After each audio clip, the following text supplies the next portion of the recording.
Well, thanks for inviting me. Excited to be here and talk about representation learning in biology is the title of today's talk. Initially, I think early when we were first discussing doing this, we were going to talk about some recent work we did on diffusion autoencoders for our proteins. We're still going to talk about that, but because this talk was delayed by a bit, I there's some other work as well that we've done that I'm going to also be presenting today. And also, I should have introduced myself. I'm Rohit. I'm a grad student at Caltech. I'm currently a researcher at Apple MLR. I'm taking some time off during my PhD. And so I won't be talking about any Apple related research today, but I'm going to be talking about both diffusion autoencoders, how they relate to proteins, and how we use them in proteins, and then how we can use them to construct sort of novel representations for machine learning and biology.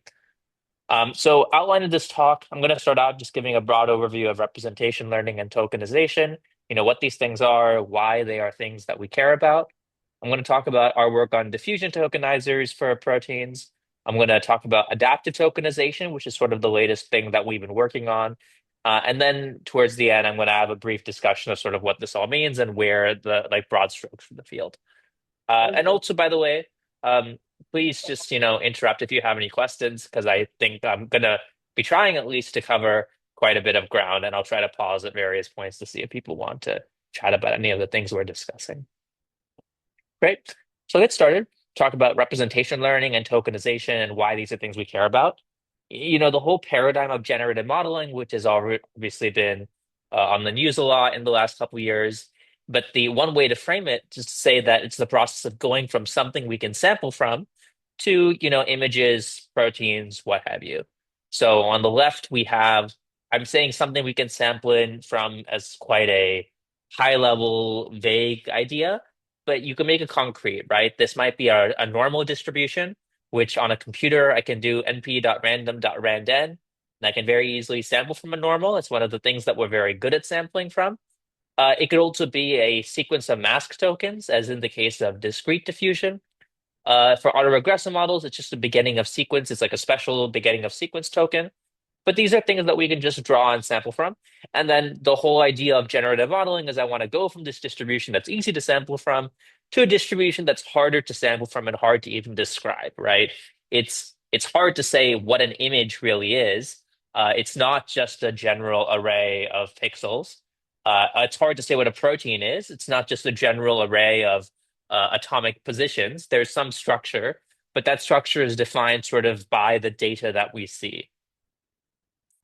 And so, we have a lot of different ways of generating data, and probably the one that has been the most successful in like language is autoregression, which is you generate based on everything you've seen so far. So we start from a special beginning of sequence token, and then one by one we generate additional tokens based on that, and we just keep rerunning our model, and we get these sort of um, sequences of outputs. And these models are really nice. They're very easy to train relatively. They're very fast to sample from. And I think one thing that goes undervalued is because they've been so successful, because autoregressive models underpin all of the LLM revolution, as people say, they have a lot of technical investment. So there's a lot of very smart people looking into ways to make these really fast, to make these run very well on GPUs, to make these train really well. And so that benefits us when we look at other fields. If you have an autoregressive model in another field, whether that be biology or whether that be something else, it's actually very easy to optimize that autoregressive model because there's just a lot of work that's already been done on making these things work really well. Now, one issue with autoregressive models I want to highlight, and it's going to be a running theme throughout this talk, is you have sampling errors that tend to accumulate, and these take you out of distribution. So, in our previous example, I had a beginning of sequence token, then beginning of sequence token, research is. Now, what happens if my next token is a little bit off? So in this case, I randomly sample the word chocolatey. And now I'm totally out of distribution. I have given the model something it's never seen anything like, and everything just gets worse and worse as we go along. Um, and this is a theme that's going to come up a few times and how we're dealing with tokenization. So I just want to flag it early on as This is one of the things people, especially in the discrete diffusion case space, tend to think about. So then there's the question of, okay, how do we autoregressively generate data that's continuous? And the answer is tokenization. So I'm going a bit fast here because this might be familiar to lots of folks with a machine learning background, but if it's not, please just call out and pause if there's anything confusing. So the way tokenization works is we have some continuous data, and just to anchor this in something, let's say we have this image of a bird. And we want to encode that into a set of discrete tokens. Remember, language is discrete. So when I have a language model that's doing autoregressive generation, it just predicts one of a possible, finite possible number of next words. In this case, we have an image of a bird. We have an encoder that, that then bottlenecks this information to a discrete bottleneck. So, and then there's a decoder that learns to reconstruct from that discrete bottleneck. So what that means in practice is if you give me continuous data, like an image, I can encode that into a discrete number of tokens, and then I can train an autoregressive model over these tokens. So once I have that autoregressive model, I can generate using that model and then decode back to this image. And so just to be clear why this is a useful thing, what this allows us to do is it allows us to take these same paradigms that we've used in the discrete case, we in these paradigms from language, and it allows us to apply them to domains where it's not as obvious how to do that. It's not as obvious how to create models that can, sample autoregressively in the image case because all the data is continuous. But that's basically one thing that tokenization allows us to do. In practice, this is like a very nice story, but it's actually quite hard. The normal way that you train a tokenizer is you go from the image on the left, you put it through the encoder, you bottleneck it again. So you say, okay, I have to map all of the vectors here to one of a finite number of tokens. And then you decode it, and you have a reconstruction loss that you optimize over that says, okay, how well does my decoding map to my encoding? And this actually becomes somewhat tricky. When you do this, you end up with little artifacts in the model, sorry, in the output, if you just use a mean squared error. And so in practice, especially for images, there's lots of things people have done, mean squared error, GAN losses, perceptual losses. It's basically a bunch of losses people stack on top of just the normal thing that are all sort of designed to just get good tokenization results. And but I suppose the question that's top of mind for me and in a lot of this work is, well, how do you create models that are capable of doing this in other domains where these sorts of tricks just don't tend to work as well anymore? So I just want to flag, I'm going to pause here, but I just want to flag some kind of big ideas that we tend to think about when you ask, when you're talking about tokenization. The first question is, what makes a good token? You are compressing a continuous type of data to a discrete number of possible tokens. And what does it mean for one token to be better than another, for different ways of representing that data to be better than others? The second question is, what makes a good sequence of tokens? You can imagine that how we generate the data actually is strongly tied to the representation itself. So if I generate autoregressively, then some representations are going to be better for generation than others. And then, there's all sorts of questions around what is the best way to bottleneck information. And I'm not going to address all of these in this talk, but I just really want to convey the fact that tokenization is not a solved science. It's something that is sort of useful. In a lot of ways, it's a crutch. I'll talk more about this in the outlook, but there's always lots of questions about what is the best way to do this continuous to discrete compression.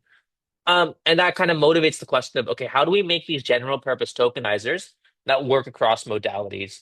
And one thing I want to emphasize is the tokenizers we have right now that are commonly used in computer vision, which motivates, I think a lot of work in general.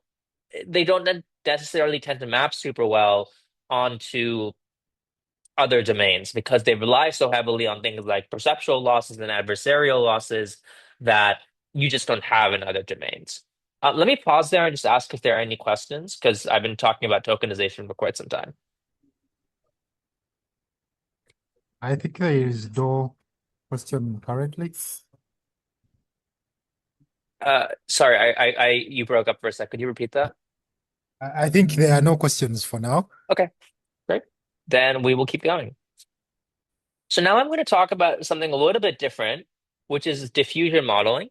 So people have probably heard of diffusion models because they've been very successful in as a different way to model to generate images. So previously, the way that I described was you train a tokenizer and then you auto-regressively generate tokens, right? The other thing that you can do is the way diffusion works at a high level is you reverse a path between noise and data. So you start with noise on your left, and you gradually remove noise, and then you wind up with the data that you wanted to generate. Now, this noise can take multiple forms, right? At the top, you see an image from left to right. On the bottom, you see masked, like the noise is masked. This is like a form of discrete diffusion. Diffusion's been very successful, and it sidesteps a lot of the problems with tokenization, which is why most, I think, successful models, in the computer vision case especially, are diffusion models. The downside, I would say, is people still end up tokenizing in when they use diffusion anyway, because it is just useful to compress kind of the information that you care about, and i- it's there's a representation learning question. Most multimodal models are trained. I think I have a slide on this. Um, yeah, most multimodal models are just trained on using tokens because if you want to train a model that can recognize images and can recognize language, they need to kind of be in this common space where like those things mean something, A literal image of a cat and a text description, this is a cat. If you want the model to kind of learn to unite those, it needs to be trained to have seen those tokens together. And this is quite different in many ways from the problem of just saying, well, I need to be able to generate an image of a cat. Um, in biology specifically, another issue, which is not as big of an issue with images because images can be resized, um, things like diffusion models tend to set a fixed size. So this is actually, I mean, people are currently and have been for some time working on ways around this, where if you, with a diffusion model, can you, for example, in the case of in the text case below here, research is really hard, right? I had to run that, I would have had to set the inputs as four mask tokens, one for each word. If I with an autoregressive model, because you generate from left to right, you don't have to do this. The model kind of learns to determine the sequence length dynamically. This is not a big deal for images because you can just set them to have a fixed size and then resize them after the fact. But you can see that it's almost certainly a big deal for or at least it matters, it's non-trivial for cases where the data does not have sort of a natural size. I'm going to spend a second now and just give a brief overview of biology. I'm sure to this group, much of what I'm saying will be review, but I think it's useful just to set the boundaries of what we're discussing. And in particular, I'm going to be talking about some work that was recently accepted to iClear called Flow Autoencoders are Effective Protein Tokenizers. And the point of this project is to ask, well, how do you tokenize proteins? Okay. And the way that we think about proteins in this context is an L by 3 tensor. I just want to be very clear about what the data modality we're actually dealing with is.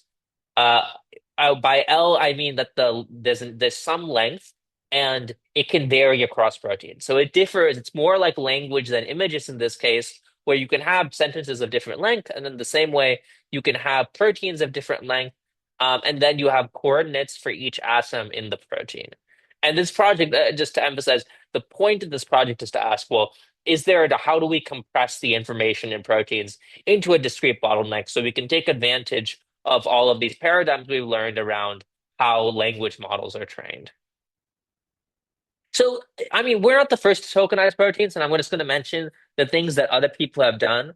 There are models like DPLM2 from ByteDance, ESM3 from Evolutionary Scale, Cheap, which took a different approach. It was from a Berkeley group a couple years back. And for the most part, though, all of these follow the same broad paradigm, which you can kind of see clearly in the DPLM2 case, and it's the same as in the image, and it's sort of the same as the methods we've discussed so far. You have some data on the input, you have a tokenizer, you have an encoder, that encoder goes to a finite number of tokens. You have a you have a decoder which tries to reconstruct the protein, and then you have a reconstruction loss between the two. And then in this way, your structure encoder your learns to create tokens, an encoder and a decoder that kind of represent the protein in some sense. Um, Cheap is slightly different. It trains in a latent space, but it's still using this sort of structure encoder and architecture in the background. Um, the One of the things that has been common to a lot of these models is there's a focus on SE3 symmetry, and that's translation plus rotation. And the reason why is if you have a protein and you think of it as a point cloud and you rotate it and you translate it, the actual semantic meaning of the protein has not really changed. It's the same protein, just like if I were to hold up an object and rotate it and translate it, it's the same object. And for that reason, a lot of the encoders are structured in a way that if you rotate the input and translate the input, it does not change the input, the value the encoder gives you on the output. So when DPLM2, when you see like IPA on the encoder, that stands for invariant point attention, and that's a form of attention that is invariant to these SE3 operations. Now, this is very common. A downside of this approach is, at least in my opinion, like these sorts of SE3 symmetries are baked into the architecture. They are things that the architecture of the model like controls. It's not something that is learned by the model. And especially when you get to higher data regimes, it's often difficult to scale these models. A lot of these models that rely more on sort of bespoke components are, they work well at small data scales because that symmetry is kind of built in. But as you start to increase the data, it becomes harder and harder for these models to keep up. And I think this is sort of akin to how, transformers are all kind of the default now, even though they don't encode a lot of the neighboring biases of convolutional neural networks, for example. Uh, so this kind of motivates what we're doing, which is, well, this is one part. The other part is, can we instead use a diffusion process in as a component in our tokenization? And so this is a broad overview of what we're doing and how it works, which is we have a learned code book on the left. That code book conditions a flow model. So you learn to generate tokens, that those tokens then condition a diffusion process which reconstructs the protein. I'll show an architecture figure in a second, but I want to emphasize kind of a distinction in my head that's quite important, which is in these cases, you take the protein, you encode the elements of that protein to vectors, and then those vectors get decoded to the protein. In our case, there's actually a decoupling because you take the protein, you encode it to conditioning vectors. Those vectors condition a diffusion process, and that diffusion process is now stochastic. So it's very possible you won't end up with the exact same reconstruction every time. Though in practice, it tends to be very, very close, and you get exactly the same accuracy that matters. Um, I'm going to highlight kind of three things about this approach. That is why I think it's like a good approach. The first is, and this is not specific, it does not have to be the case for a diffusion autoencoder, though it certainly helps. There's no SE3 symmetry in the architecture. The symmetry is just learned. We just use a raw transformer. We rotate stochastically the inputs. We zero center the point cloud. And because of that, this is something that the model just has to kind of figure out on its own. And it turns out that this is something that's pretty easy for the model to learn. The second thing is the diffusion process trades compute and performance. So this is part of the reason for. Mhm, Rohit, just a few questions here. mhm, Um, okay, so in order for someone to appreciate the tokenization process for the proteins, if we come from the language modeling where we know that the words can be easily turned into maybe a 1D vector of tokens, and that's in language models, it is somehow straightforward. Then we mhm, come to maybe you'll talk about images, still the tokenization process, but we come to the proteins, and then you have these different components of the protein, the amino acids, and then it's a 3D structure. So but then somewhere you said it is converted into a tensor, like 3D. Hmm. And at a technical deep level, I want to appreciate this process of converting this 3D structure of the protein into a numerical representation, which is the tensor, uh, the product of tokenization, I would say. So at a technical level, what does this tensor embed that can be mapped back to the 3D protein structure? Yes. Sure. Maybe it will be helpful then. I'm just going to skip ahead and talk through the architecture, and maybe that'll make things a bit clearer here. All right. So on the, let's just walk through it, and then because I'm not entirely sure I understand what you mean by embed, but I think this will help a little, which is, I unfortunately can't see the cursor, but okay, on the left, this is the architecture, right? And so what happens is you have an input protein that's in the bottom left, and you pass that through an encoder, and this encoder is just a transformer. So that transformer acts on every atom in that point cloud.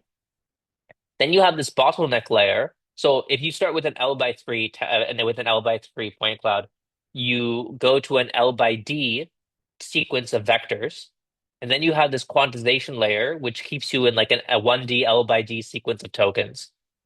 Now, the main thing here is that sequence of tokens is not directly transformed into a reconstruction of the protein.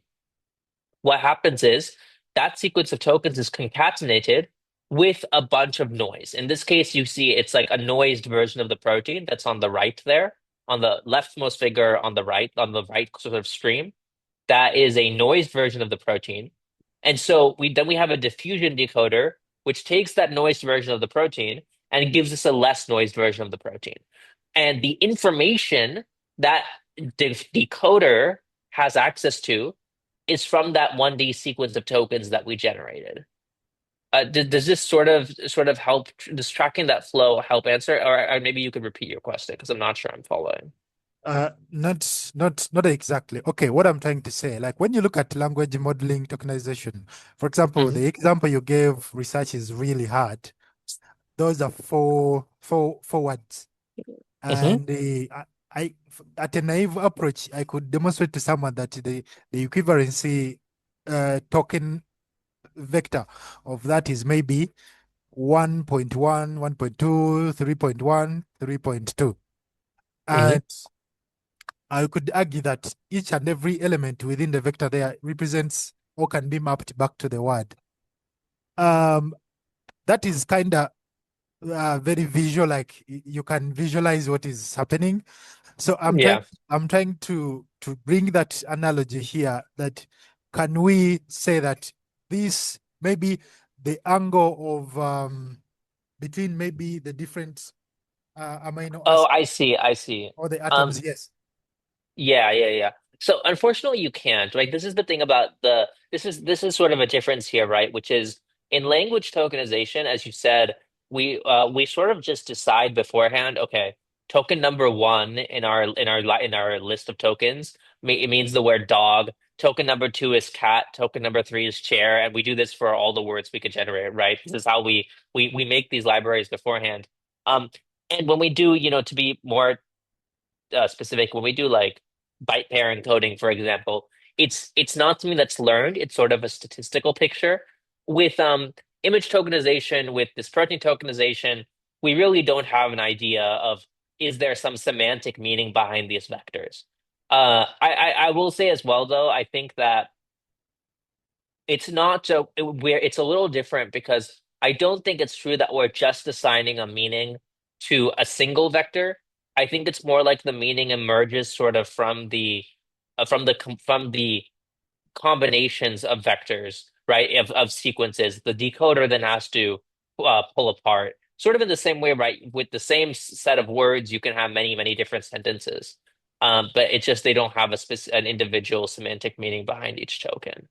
Okay. I think you can you can sometimes like get an idea with. if you train like a probing layer and you just act on a single token, sometimes I think people will try to argue, well, this layer, this token is very like kind of means an edge or something for the image case, or this token will mean like a particular motif for a protein. But I never think those are super convincing approaches. All right, I think that's more clear. Yeah. So I think a couple things are worth mentioning here. I mentioned the Mm. symmetry is learned, right? The other thing is, and this is just a downside of this approach, I'll just mention this, is diffusion models, you're integrating an ODE or an SDE. So you have to run a diffusion model many, many times to remove noise at each step. So whereas for the previous models, you could just like run them in one step, right? In our case, for these models, you need to run the model many times, and so reconstructing the protein actually takes some time. Um, Now, you could view this as a negative, which in some ways it is because it takes longer. There's also a positive sense, which is you can sort of trade your compute and your performance. You get a compute budget now, and it's somewhat advantageous to have models where if you have more compute, you can just throw more compute at them and they'll do better. The other thing is, I think for proteins in particular, because they have sort of these atoms hanging around in ambient space, uh, doing it in one step ends up actually being quite hard. And I think this is actually a failure of current models for tokenization, which is they're doing this one step reconstruction, and sometimes they get it right, but when they get it wrong, they get it really, really wrong. And this is also maybe not a feature we find very desirable. We might want that, like, okay, even when our models are wrong, maybe they're wrong in a way that's a little more graceful, where they still capture a lot of the structure that one cares about. The last thing I'll mention is, and I'm going to show a slide later on that kind of hammers this home. The real reason I like this approach a lot is because it just simplifies training tokenizers. You just have a single diffusion loss in the end, and this is something that's quite nice. But I'll show the actual losses later. But I think the main theme here is that this approach simplifies a lot of things. It simplifies the actual architectures, the way that you actually train these things, and just the whole kind of optimization pipeline. I see there's a question in the chat. Give me a sec. Um, Give me 1 second. Oh, sure. So the question's about data diversity. I am.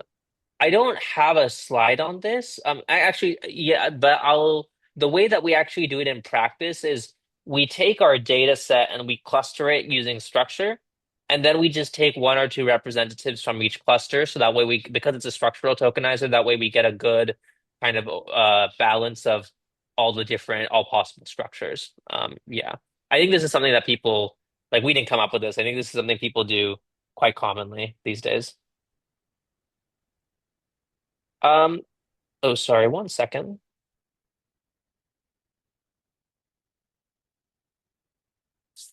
Give me a sec. My computer seems to be on the fritz.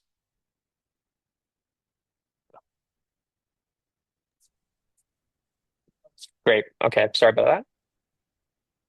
I already talked about the architecture here. I'll just mention one more feature that's maybe worth mentioning.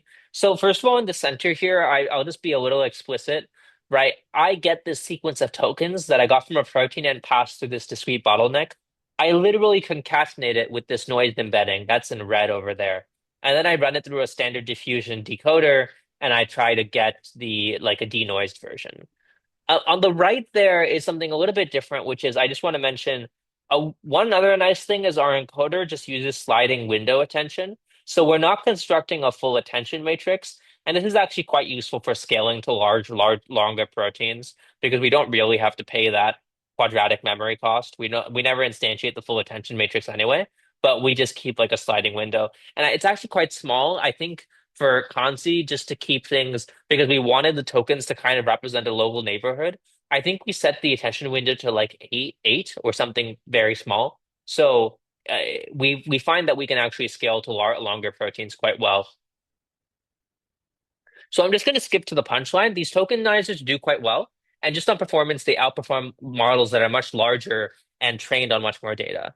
So on the x-axis here, this is actually the quality metric. is the SC-RMSD. So that's the RMSD of the protein we generate compared to the original protein. Not generate, sorry, the protein we reconstruct compared to the original protein.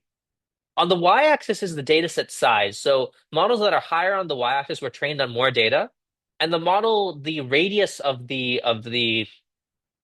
blob corresponding to each model is the number of parameters, roughly of the model. So you can see that because ours, which is in purple there, Kanzi, is the farthest to the left, it does quite well at reconstruction.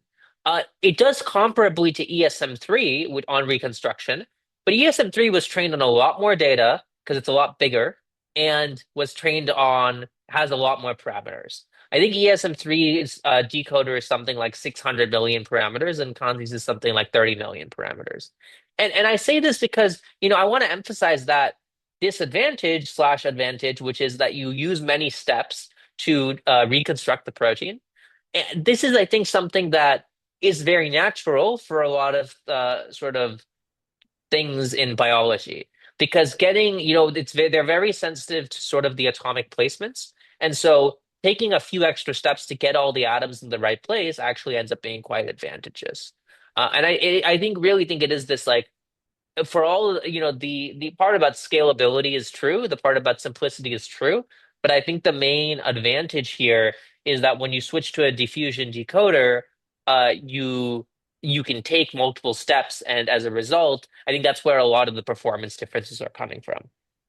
Uh, this is just a table showing the same thing. Right. I bolded the best result in Rohit, each column. yes, about the previous slide on the graph, yes. So Mhm. would you argue that if you increase the training data set, do you think that will improve its performance to ultimately host like ESM3 and move further at the SCRMSD scale? Yeah, so I think that let me see. Possibly, but I think one thing I want to emphasize is, you know, right now ESM3 and Kanzi, there's somewhere around I think that's probably zero point 0.8 on SCRMSD, right? I think once you go past that, like there are lots of papers that will say, oh, we got zero point 0.5 or zero point 0.3. I think once you go past that, it kind of defeats the purpose. I don't think it's a useful metric to optimize much more than that. Because at the end of the day, we don't care about the capability to reconstruct proteins. We care about the ability to generate new ones. And the reconstruction is sort of just like a sort of proxy for our ability to for our tokens to have meaning, right? The hope is if you train a model and it has good reconstruction, you can then run it and generate using those tokens, and you will get generations that look good. That's the hope, right? And I think Okay. that if you like, yes, you could probably continue to optimize this, and I believe people do, but I just think it's sort of a not a very useful task. And to be fair, I think this is something that the tokenization literature, especially around proteins, often misses, which is that like I think if we, for example, if we remove the sliding window attention and we just had full attention, I think that we could probably get better performance even without just increasing the data set size. I think that would probably work better. But it would probably be less useful for generation because I think you would wind up with all these sort of long range correlations that would have their own set of problems. Okay. This table is a little messy, so I'll probably just skip through it. I have these results here mostly for reference. Uh, I bolded and under the best results and underlined the second best result in each column. I think the main point is you can see that like we do quite well is the main takeaway I want to have from this. The reason why I see that's the main takeaway is actually what I just said, which is like reconstruction is not the bottom line thing you want to optimize for. I'm going to try to move a little bit faster so we have time for questions at the end. Um, the other thing I wanted to focus on is that this approach really simplifies a lot of these trainings. So I've shown here a bunch of different tokenizers and the different loss functions that are used in these tokenizers. And because these models are all using sort of SE3 based, they all sort of have this SE3 invariance property. They all sort of involve a lot of different loss functions. So ESM3 has a DRMSD loss function, a direction loss function, and then binned versions of both of those loss functions to kind of stabilize early training. Um, DPLM2 does this similar thing to AlphaFold, where they have a FAPE loss, a frame aligned point error, a violation loss, and a distogram loss. There's like a bunch of these. And I think the point is when you have all these when you have multiple loss functions, first of all, you have to optimize them against each other.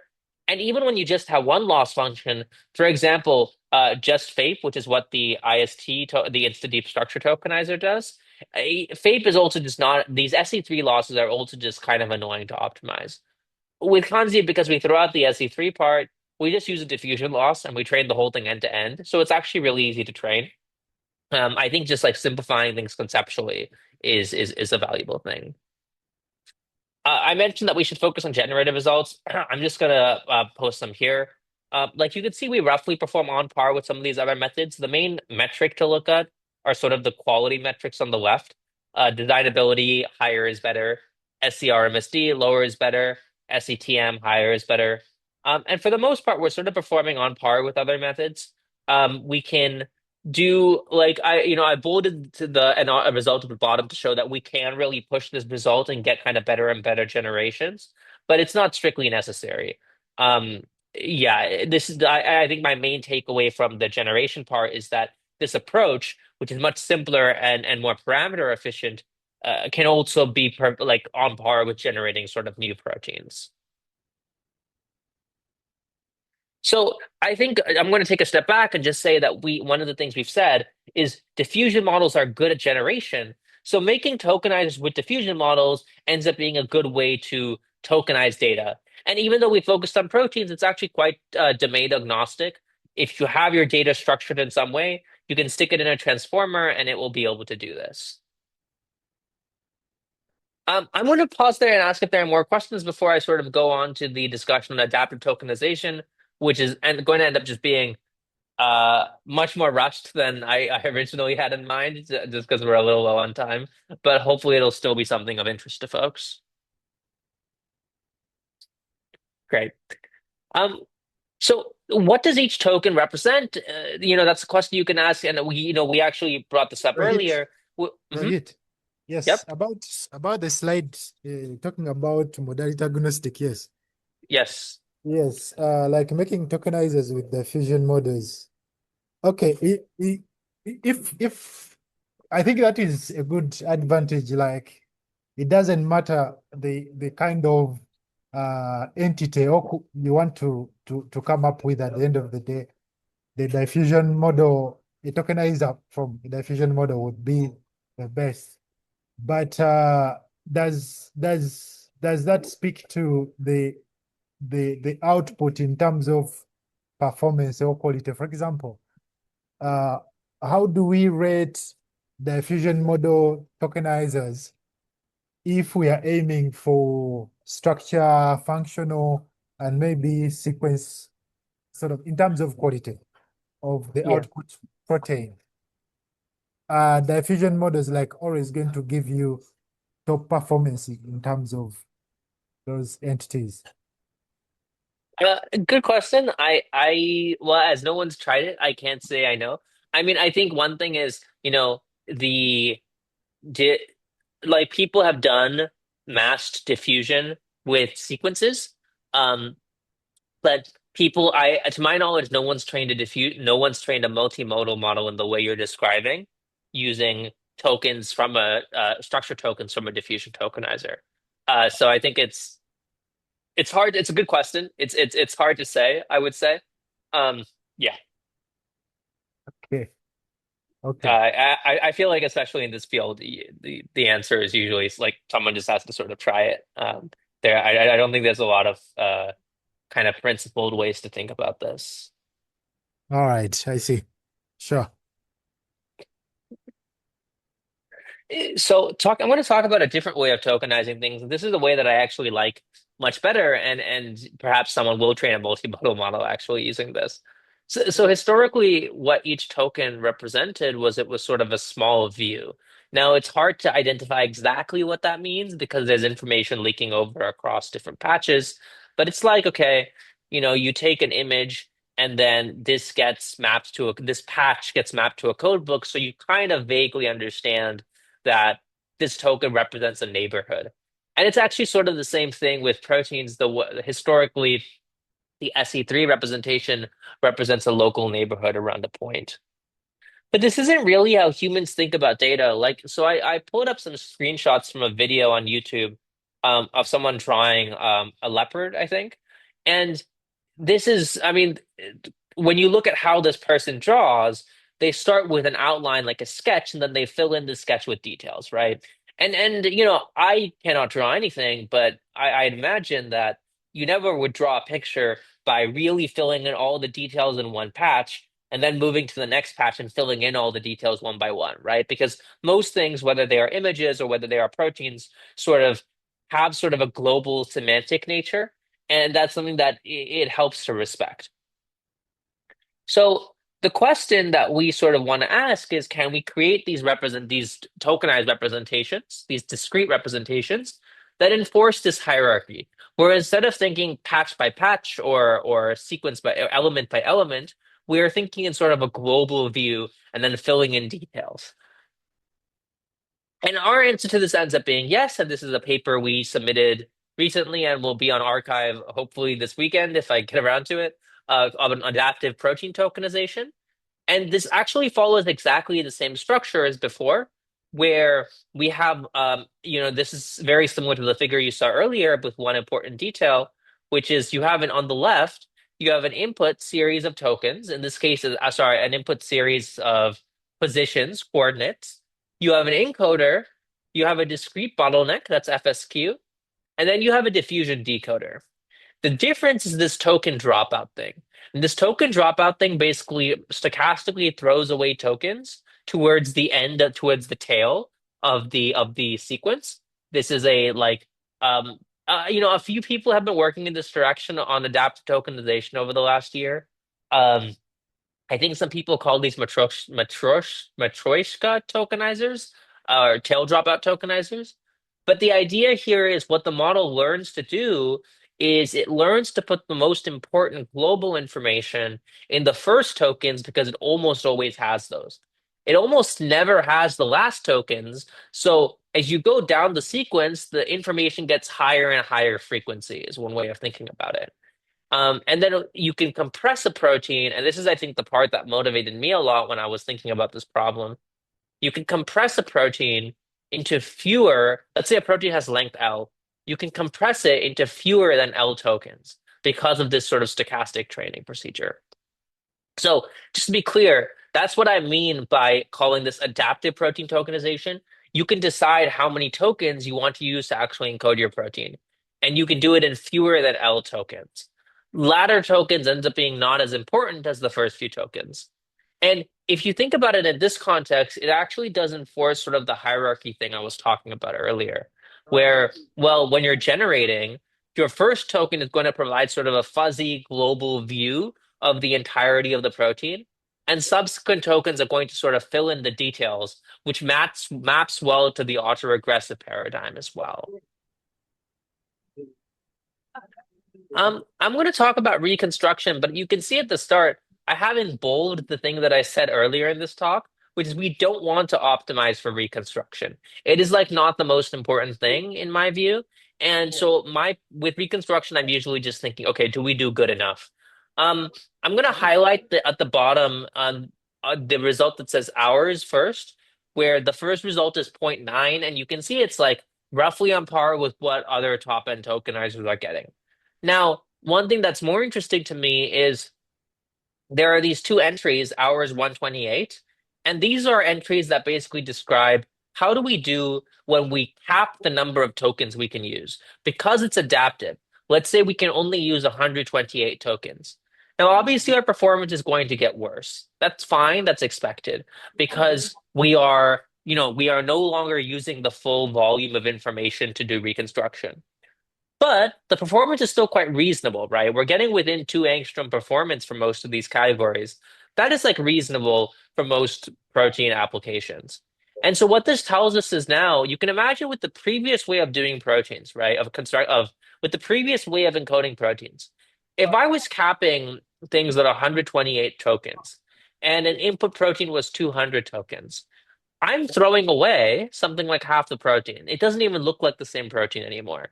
This procedure actually avoids this problem, and because now each token does not represent a specific subsection of the protein, each token provides global information towards the whole protein, is the point that I want to get across.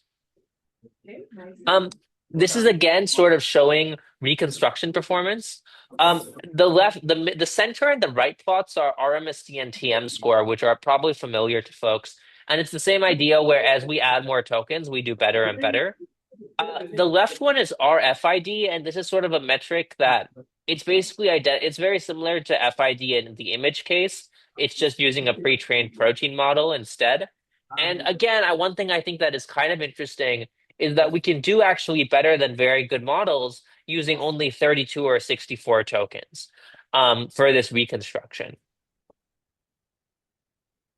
Now, actually, I want to stop. Let me see how we're doing on time. I'm actually just gonna skip ahead a few slides. I was gonna try to motivate this, but I just want to finish up in the next couple of minutes, which is if you actually look at how we do on generating proteins with this approach, you can see at the bottom here, we comfortably hit state-of-the-art performance on using this. So these other models here on this designability plot, like on this designability metric, these are all discrete diffusion or autoregressive models, and ours is doing much, much better. And again, this metric is higher. It gets better as it goes higher. And the best you can do is one. That means 100% of your proteins are sort of realistic. And the reason I emphasize this is because I do think a lot of the reason why these tokenized models have sort of not performed very well is because once you missample a token, if you sample a bad token, then that kind of messes up your entirety of your generation. But this adaptive procedure, what it lets you do is it lets you get away from the problem of having missampled a token, and it also still gives you good representations. Um, I'm gonna wrap up with just sort of mentioning a couple of applications of this, and I'll kind of whiz through them, but feel free to ask questions if they're of interest. Um, One of the things you can do is shrink proteins. There's a couple papers on this. This is actually kind of nice because it just falls out of the method for free. If you have an input protein structure, you can encode it, but then just cut down the length of the diffusion process, and you can just shrink down your protein. And this is something people care about a lot for drug development where they want to be able to make smaller proteins that maybe are better at penetrating cells or something like that. Um, Representation learning, same broad idea, because we do quite well compared to other methods as well. Here we're just looking at the top one and top five classification accuracies versus other methods. The big reason why, again, is that if you use the tokens from our method, each one has, each one represents the entirety of the protein. And so we think the intuition, at least, is it's going to do better at tasks that depend on the entirety of the protein. Um, Let me actually just skip ahead and I'm just gonna, stop there in the interest of time, and to leave a couple minutes for questions. There's two papers that this was sort of based on. There's the Kanzi paper, there's a demo on my website as well as the code and the paper are all online, and I hope people feel free to check that out. Um, the adaptive protein tokenization paper as well, there's a demo online, and the code and the paper will hopefully be out this weekend. So with that, I just want to thank everyone for listening to this talk, as well as all of my co-authors on the various papers I presented. There's Ayush Varshney, who's currently on Amazon, Evan Zhang, who's currently at OpenAI, and then my PhD advisor, David Van Valen. So thanks for having me, and I'll just open it up for questions now. Thank you. Thank you, Rohit, for the wonderful presentation. I have a few questions. Mhm. One, you talked about where in the model architecture you opted for the sliding window attention Uh-huh. versus full self attention, I think. Mhm. And my speculation is maybe is it the computational cost that comes with the self attention, or is there a trade-off there between performance and computation and going for the sliding window? Yeah, so we ablated this. I didn't really, I mean, the problem with training a tokenizer is you kind of don't know how good it's going to be at generating until you've trained the generator. So it's hard to really do ablations on tokenizers. The we added the sliding window attention because I wanted sort of a soft bias in there to encourage the model to be better at autoregressive generation. So if the you know if the the first token you predict can really affect, the last few tokens you have to predict, then it just seems intuitively, if you make some mistakes early on, they can have effects everywhere, right? The mistakes are much less localized. So the sliding window attention was sort of an effort to lessen that effect. To be honest, we at the sliding window sizes we use, which like I mentioned were like 8 or 4 or something. We really didn't notice a huge drop in performance. Like it was actually quite surprising.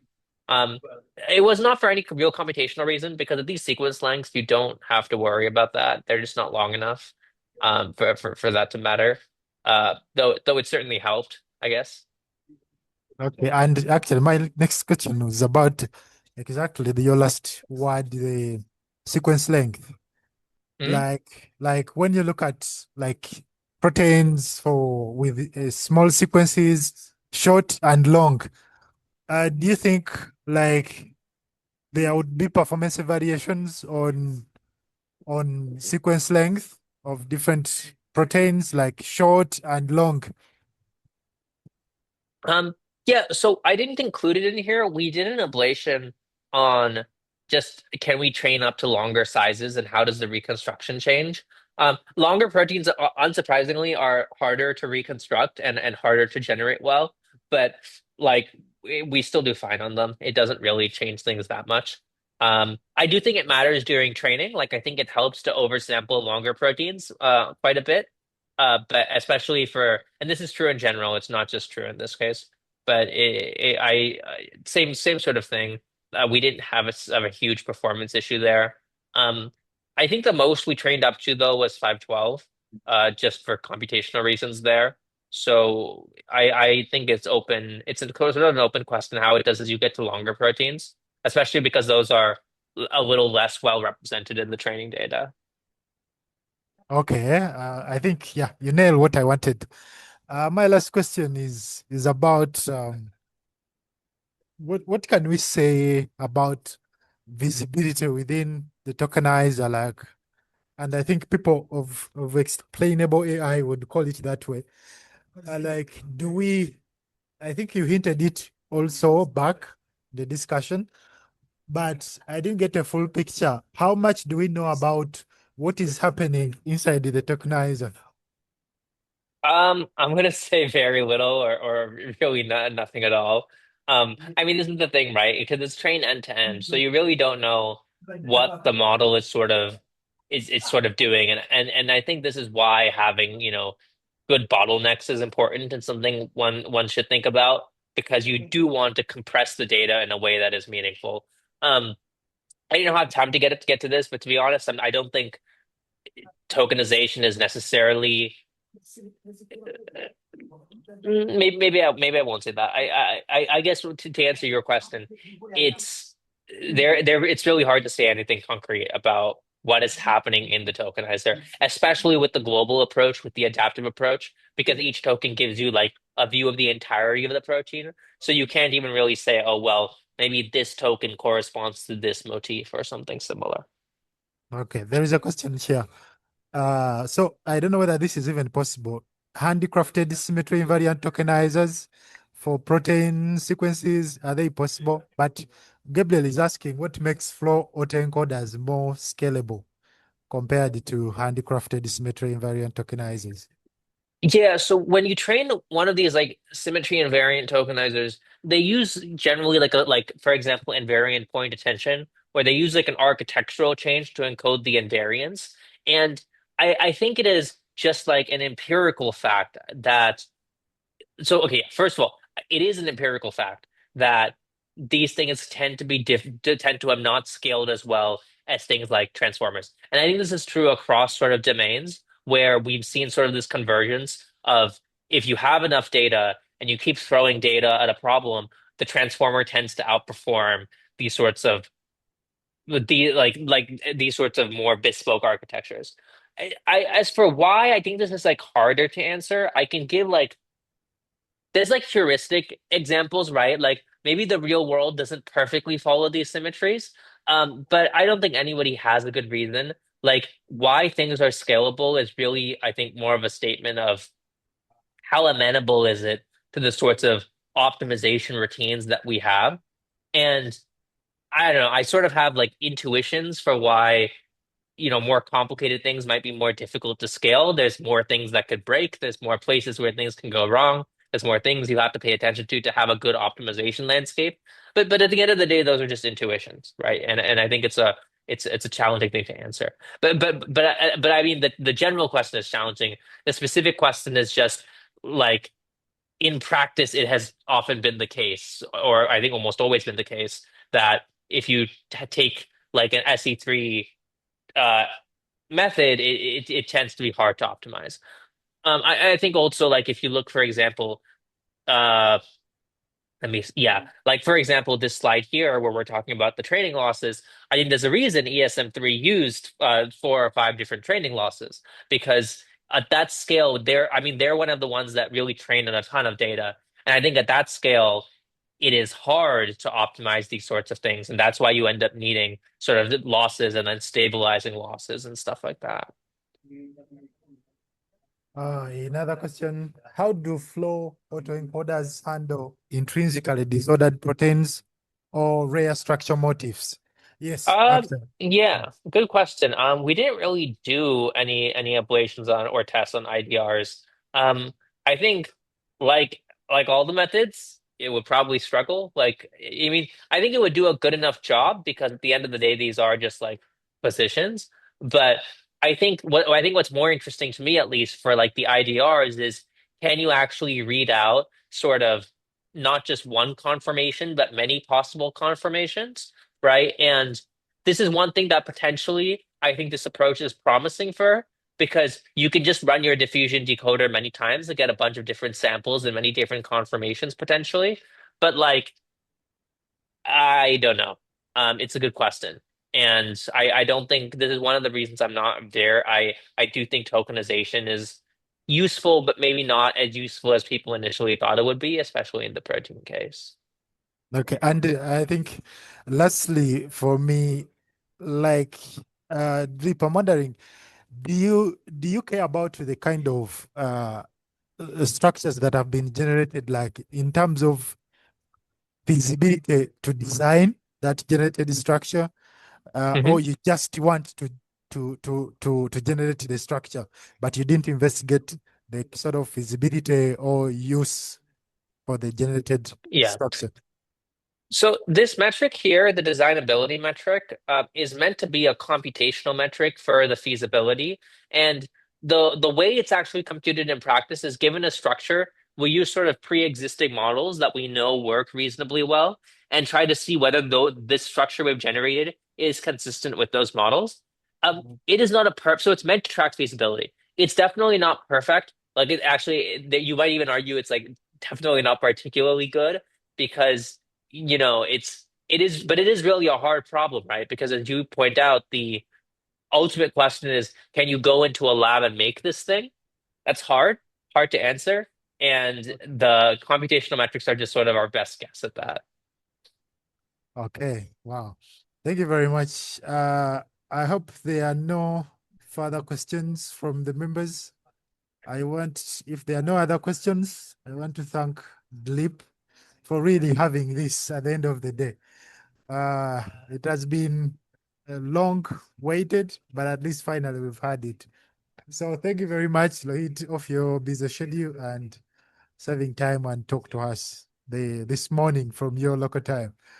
Thank you very much. I can't thank you enough, but thank you very much indeed. And to the members who have been here, thank you for turning up. So I think we meet in our subsequent session next week. Goodbye to Rohit and goodbye to everyone.